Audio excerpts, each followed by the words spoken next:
Mambo yakisemwa kama vile nimesema, tuko na Thomas Wengi,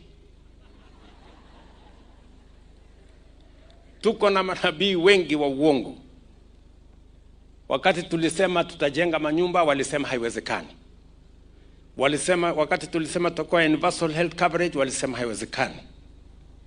Wakati tulisema ya kwamba tutaajiri walimu zaidi na kubadilisha mfumo wetu wa elimu, walisema haiwezekani.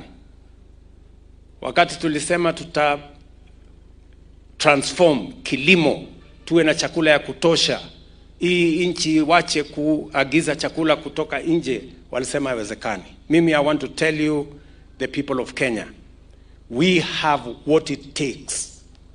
We have the ideas, we have the knowledge, we have the plan, we have the people, and we have the resources to move this country from a third world country to a first world country in our lifetime by 2055. Na mimi nawaomba nyinyi nyote tushirikiane, tuungane, tufanye kazi kwa pamoja. I am persuaded beyond any reasonable doubt that we are going to move this country from a third world country to a first world country in our lifetime by 2055. And that is our target. Kama Mungu ametujalia jameni, in the last 3 years, only 3 years, we've seen that it is possible to build 170,000 housing units.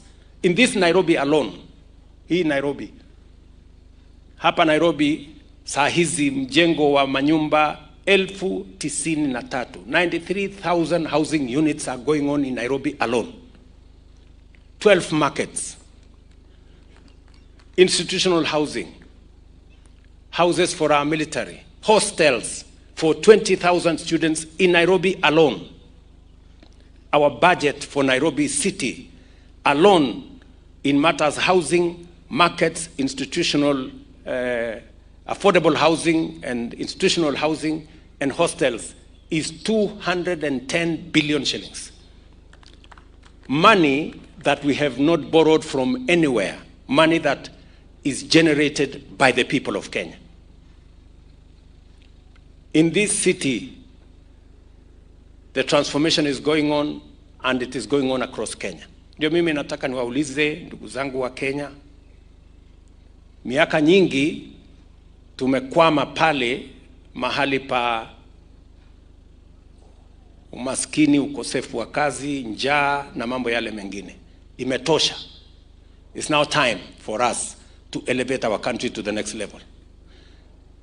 And we have what it takes to take Kenya to that next level. Ndio mimi nawauliza tuungane, tushirikiane. Nimezungumza na viongozi wengi katika taifa letu la Kenya. Nimeongea na wabunge almost 80% of parliament, one on one, to explain to them how we are going to move this country from a third world country to a first world country. I have had a conversation with our former Prime Minister Raila Odinga on how we are going to move this country from a third world country to a first world country. I have engaged my brother, former President Uhuru Kenyatta, on how we are going to move this country from a third world country to a first world country. I have engaged many, including Gideon Moi recently, on how we are going to move this country from a third world country to a first world country. And I will continue to engage all the leaders until we come together so that we can take this country to be a first world country in our lifetime, because it is possible. So, ndugu zangu, watu wa taifa letu la Kenya, mimi nawaomba tushirikiane, tufanye kazi pamoja, na Mungu yule ambaye tunamwamini kwa neema yake, unmerited favor is going to be upon this country, and we are going to move this country to a first world country while we are here. So nawaomba sana, and it is good for me to say this while I am in my home church here in AIC Ziwani. Ya pili, nataka pia niwashukuru ndugu zangu viongozi wa mji wetu wa Nairobi, kutoka governor, wa bunge letu la kitaifa, na wabunge pia wa county. Najua tuko na mjadala mkubwa katika mji huu, kwa sababu mji wa Nairobi ni sura ya taifa letu la Kenya. Wageni wengi wanapofika hapa ndivyo watakavyopata kujua vipi Kenya ilivyo. Na sababu hiyo, we must make sure that Nairobi presents the right image of the Republic of Kenya.